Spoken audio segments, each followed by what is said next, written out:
En el pueblo de Yautepec, Morelos, vivían Israel y Matea en una quinta prestada, retirada del caserío, detrás de un camino de tierra donde por las tardes se levantaba el polvo caliente y por las noches el silencio caía encima como una cobija sucia. La casa estaba medio vencida, un solo cuarto para dormir, una cocina ladeada, un fogón tiznado y un patio grande con árboles de mango, hierba seca y un olor revuelto a ropa sudada, gasolina, fruta pasada y abandono. Israel trabajaba de taxista, pero era flojo, borracho, mujeriego y de mano pesada. Regresaba tarde, con la camisa manchada, el aliento cargado de alcohol barato y la voz llena de pleito. Apenas cruzaba la puerta, empezaba a buscar motivo para armar escándalo. Si no había comida, gritaba. Si faltaba dinero, gritaba más. Y si no encontraba razón, se la inventaba. ¿Y ahora con qué me vas a salir?, gruñó Israel una noche, aventando las llaves sobre la mesa. Ni tortillas calientes tienes. Matea no era una mujer sufrida ni una madre dedicada. Era áspera, mal hablada, desasiada y floja para todo. Prefería echarse en un petate a dormir que barrer el patio, prender el fogón o mirar si sus hijas ya habían comido. Sabía muy bien que Israel se metía con otras, y ella le pagaba igual, buscándose hombres por dinero. Una parte de lo que sacaba se la llevaba a su madre, doña Margarita, que la encubría mientras recibiera su tajada. «No me vengas con cara de santa, mamá», dijo Matea una tarde, dejando unos billetes doblados sobre la mesa. «Bien que cuando te traigo dinero, no preguntas de dónde salió». «Yo no tengo por qué meterme», contestó doña Margarita guardándose los billetes en el rebozo. «Cada quien sabe cómo se gana la vida». En aquella casa crecían 3 niñas, Rocío, Leticia y Estela. Flacas, descalzas y silenciosas, se habían acostumbrado a esperar la comida hasta muy tarde, a dormirse con el estómago vacío y a quedarse quietas cuando escuchaban los pleitos. Por las noches, oían la voz de Israel retumbando en las paredes, los insultos de Matea y ese ruido seco que dejaba el miedo temblando en los rincones. Nadie hablaba ahí de cariño, ni de escuela, ni de un mañana distinto. En la quinta mandaban el cansancio, la rabia y la costumbre de aguantar. Las niñas aprendieron a caminar sin hacer ruido, a mirar el suelo y a adivinar, por el modo en que ladraban los perros o por cómo rechinaba el portón, cuando venía otra noche mala. Y desde entonces, aquel lugar tenía algo raro. No era solo la soledad ni el monte inmóvil bajo la luna. Era otra cosa, una sensación pegajosa, como si la tierra reseca del pueblo estuviera esperando tragarse un secreto. Israel decía que trabajaba en el taxi para mantener a su familia, pero en realidad el dinero grande no le venía de llevar gente, sino de asaltarla. Se había juntado con otros taxistas igual de torcidos, y entre todos levantaban pasajeros en caminos apartados, los amenazaban, los golpeaban y les quitaban lo que trajeran encima. Al anochecer, volvía con los ojos rojos, la camisa manchada y los bolsillos llenos de monedas, relojes, billetes y a veces hasta cadenas que luego vendía por cualquier cosa. Ese dinero se lo dejaba a Matea y ella lo gastaba con una ansiedad enferma, como si comprar pudiera tapar por unas horas el basurero en que vivían.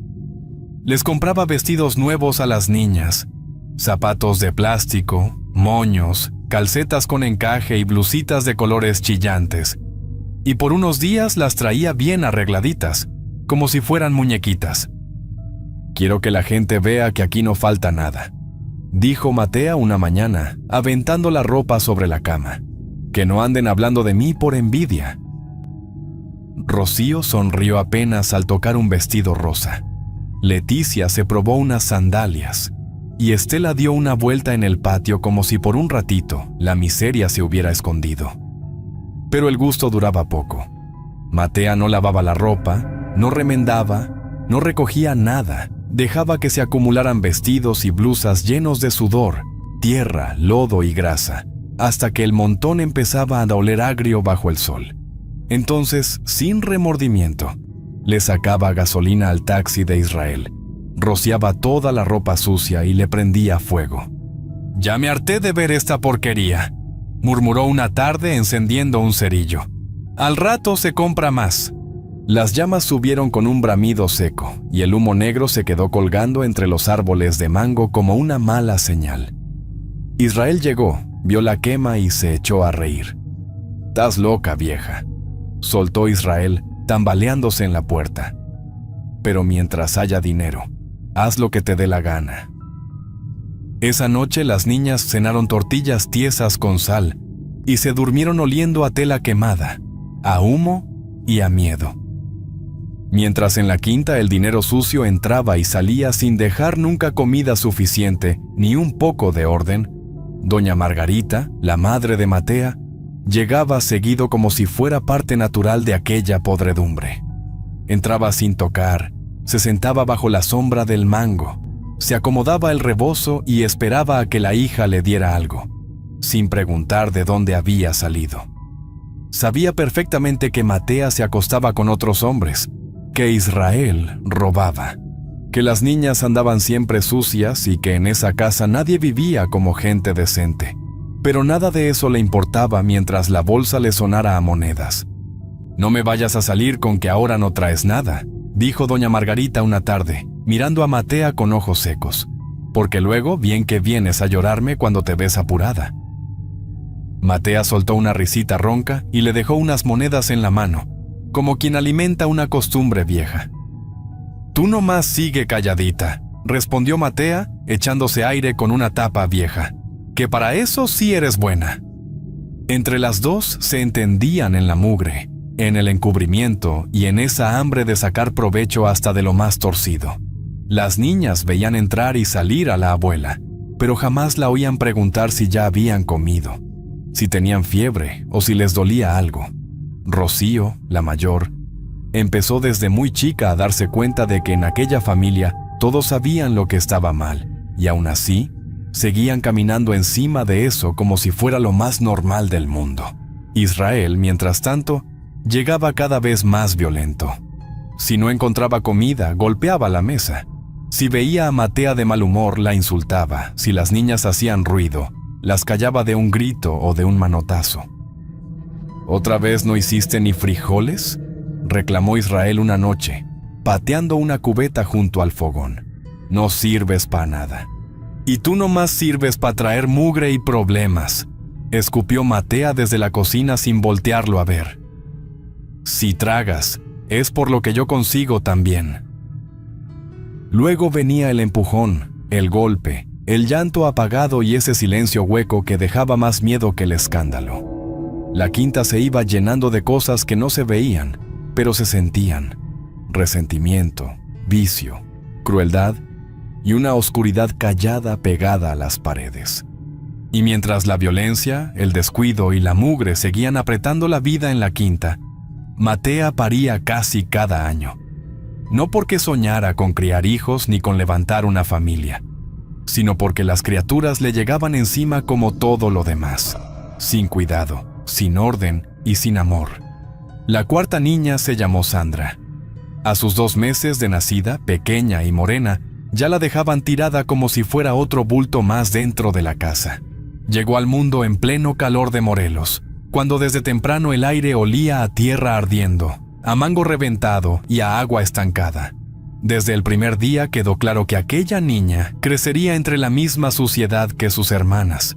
Matea la cargaba de mala gana, le daba pecho cuando se acordaba, y luego la acostaba en el piso de tierra, porque decía que en la cama se podía caer. El cuarto parecía un horno. Cobijas sudadas, trastes sucios amontonados en un rincón y moscas zumbando sin descanso. Para que el sol no le pegara en la cara, o para que no se le llenara de moscos, o simplemente porque le daba flojera estar pendiente, Matea le ponía encima una sábana vieja, un trapo, o hasta un pañuelo sobre el rostro, dejándole apenas un hueco mal hecho para que respirara. «Échenle un ojo a la niña», ordenó Matea una mañana a las 3 mayores, mientras se amarraba el cabello frente a un espejo manchado. «Y no quiero estar oyendo chillidos». Rocío se sentó junto a la bebé. Leticia le espantó una mosca con la mano. Estela le tocó los dedos chiquitos con una curiosidad triste. Ninguna entendía por qué su hermanita pasaba tantas horas en el suelo, quieta, tapada y sola, como si no fuera una criatura sino una cosa estorbando. Sandra lloraba con un quejido delgadito, apenas un hilito de voz que se perdía entre el zumbido de las moscas, los ladridos lejanos y el crujido seco de las hojas de mango allá afuera. «Cárgala tú», dijo Israel una vez, cuando la niña empezó a llorar más fuerte. «No me estés fregando con eso». «Ni que fuera de porcelana», gruñó Matea, levantándola apenas unos segundos antes de volver a dejarla abajo. «Pero ya cállate, condenada». La casa no se ablandó con la llegada de la bebé. Al contrario, se volvió todavía más pesada, como si la presencia de una criatura tan indefensa hiciera más visible la podredumbre de los grandes. Con los días, Sandra fue quedando cada vez más en manos de sus hermanas. Rocío tenía 6 años, Leticia 5 y Estela apenas 4. Eran 3 criaturas cuidando a otra más chica en una casa donde los grandes solo sabían pelear, dormir, gastar y hacerse de la vista gorda con todo lo demás. El calor del pueblo no daba tregua. Desde temprano, el cuarto se iba llenando de un calor sofocante. El piso de tierra guardaba un polvo áspero que a ratos se sentía helado por debajo y a ratos ardía como si también juntara el sol. Ahí dejaban a Sandra durante horas enteras, acostada sobre una cobija vieja que ya olía a leche agria, humedad y cuerpo encerrado. Matea le tapaba la cara con un pedazo de sábana o con un pañuelo mal lavado, y luego se salía al patio o se quedaba en la cocina, sentada sin hacer nada, como si aquella niña no necesitara más que silencio. «No me la vayan a dejar voltearse», dijo Matea una tarde, señalando a la bebé con la barbilla. «Si llora, la mueven tantito y ya». Rocío obedecía con el cuerpo tieso, siempre alerta. Leticia se sentaba cerca, mirándola de rato en rato por si se movía. Estela la contemplaba fijo, con esa curiosidad triste de quien no entiende por qué una criatura tan pequeña pasa tanto tiempo sola y tapada. A veces Sandra soltaba un gemido débil debajo de la tela, y a Rocío se le apretaba el pecho con un miedo raro, uno que todavía no sabía nombrar. «Mamá, yo creo que no respira bien», se atrevió a decir Rocío un día, en voz bajita, sin despegarse de la bebé. Matea se volvió de golpe y le dio un manotazo en el hombro. «Tú no me vas a enseñar cómo se cuida a una hija», soltó Matea, con rabia seca en la voz. «Haz lo que te digo y no andes de metiche». Rocío bajó la cabeza.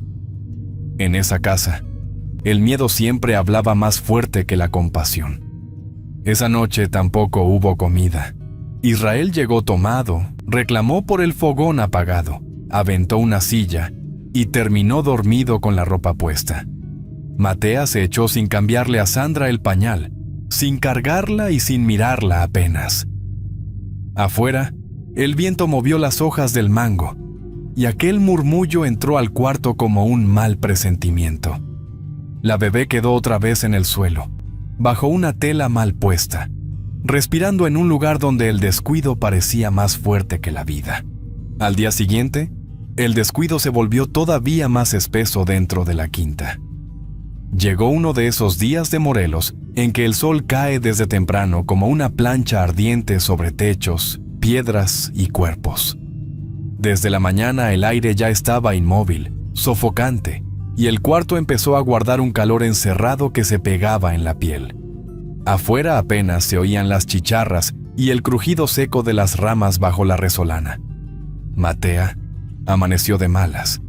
Sandra llevaba rato quejándose con ese llanto delgadito que ya parecía parte de la casa. Las niñas tenían hambre, pero ella no había barrido, ni lavado, ni puesto frijoles, ni prendido el fogón. Israel seguía tirado adentro, aplastado por la borrachera de la noche anterior, con la camisa oliendo a sudor rancio, alcohol y encierro.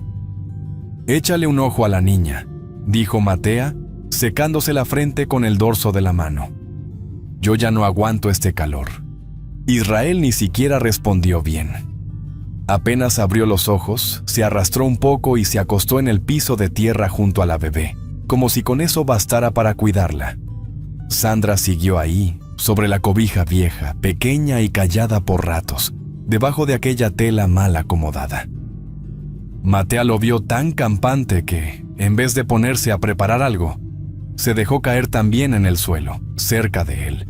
El calor, la flojera y la mugre pesaban igual que una piedra. En poco rato, los dos se quedaron dormidos, tendidos en el piso, sin mirar de verdad a la niña. «Ustedes váyanse para afuera y estén al pendiente», murmuró Matea hacia las niñas, ya con los ojos cerrados. «Y no me hagan ruido». Rocío miró a Sandra, luego a sus padres dormidos, y obedeció sin decir nada. Leticia y Estela salieron detrás de ella al patio, buscando la sombra de los mangos con el estómago vacío, y una inquietud que ninguna sabía explicar. Jugaron con piedras, hojas secas y semillas, pero de vez en cuando se asomaban a la puerta. Adentro todo seguía igual. Israel inmóvil, Matea rendida, y Sandra perdida entre la cobija, la tela y el calor atrapado del cuarto. Nadie cocinó al mediodía. Nadie la cargó. Nadie pensó cuánto rato llevaba así. La tarde fue cayendo despacio, pesada, y la quietud de la quinta dejó de parecer descanso para sentirse como una amenaza.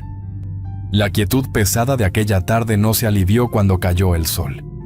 Al contrario, la noche fue cerrándose sobre la quinta con un calor pegajoso, denso, cargado de olor a fruta pasada, tierra caliente y tela sudada. En el patio, las niñas ya no jugaban, nomás esperaban, sentadas bajo el mango, a que su madre se levantara de una vez y prendiera el fogón. Cada tanto se asomaban al cuarto y encontraban lo mismo. Matea tirada en el suelo, con una mano sobre la frente. Israel recostado cerca de la bebé, con la boca entreabierta y el aliento rancio. Sandra acostada donde la habían dejado desde hacía horas, quietecita bajo la tela. «Mamá, tengo hambre», dijo Leticia desde la puerta con esa vocecita temblorosa que ya era puro miedo. Matea apenas se movió. «Déjame dormir tantito», murmuró Matea, volteándose del otro lado. «Al rato veo». Las niñas salieron otra vez. Nadie cocinó aquella tarde ni tampoco en la noche. No porque faltara tiempo, sino porque a los dos les dio igual.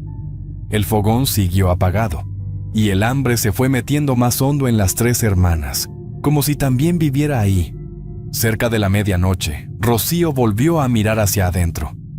Le pareció escuchar de Sandra un quejadito muy leve, tan flojo, que casi se perdía entre el rumor de la noche.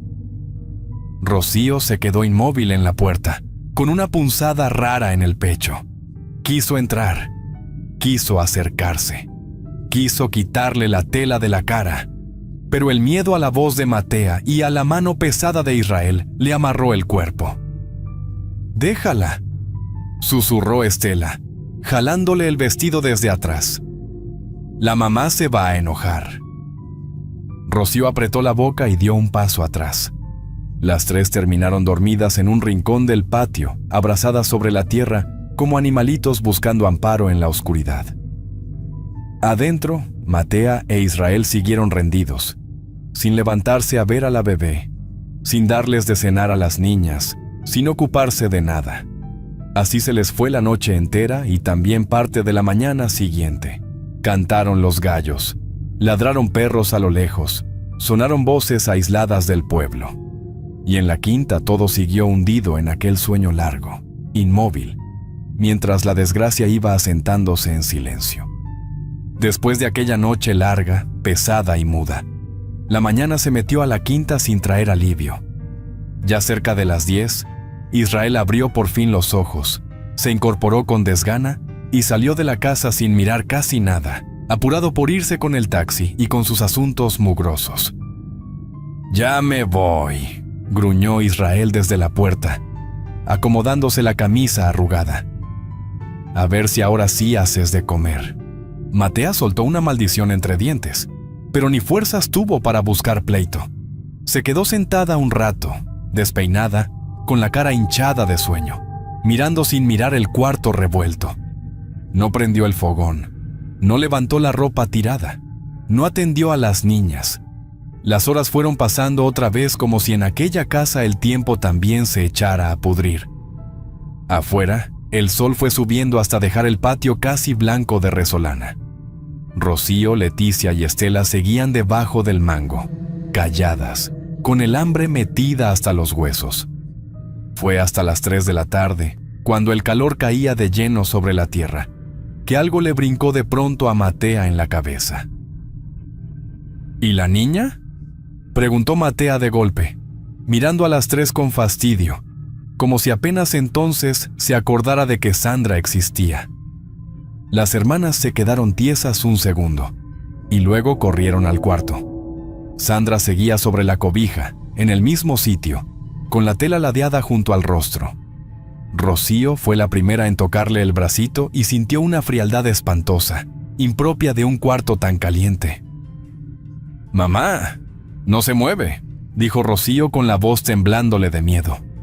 Matea entró deprisa, apartó a las niñas con el antebrazo y levantó a la bebé.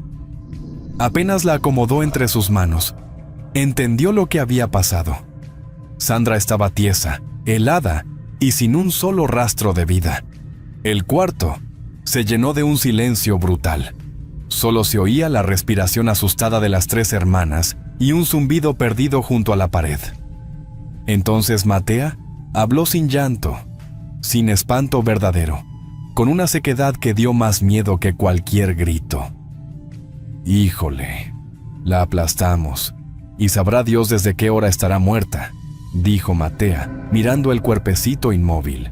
Rocío se tapó la boca. Leticia empezó a llorar bajito. Estela se aferró al vestido de su hermana mayor. Pero Matea no se vino abajo. Al contrario, se puso más dura. «Escúchenme bien», soltó Matea clavándoles los ojos una por una. «Ustedes no le van a decirle nada a nadie. ¿A nadie? ¿Oyeron? En aquella casa la muerte no entró con rezos ni con alboroto. Entró como entraban todas las cosas horribles allí, con silencio, suciedad y una orden para callarse. Después de la orden de callarse, la tarde se volvió larguísima dentro de la quinta.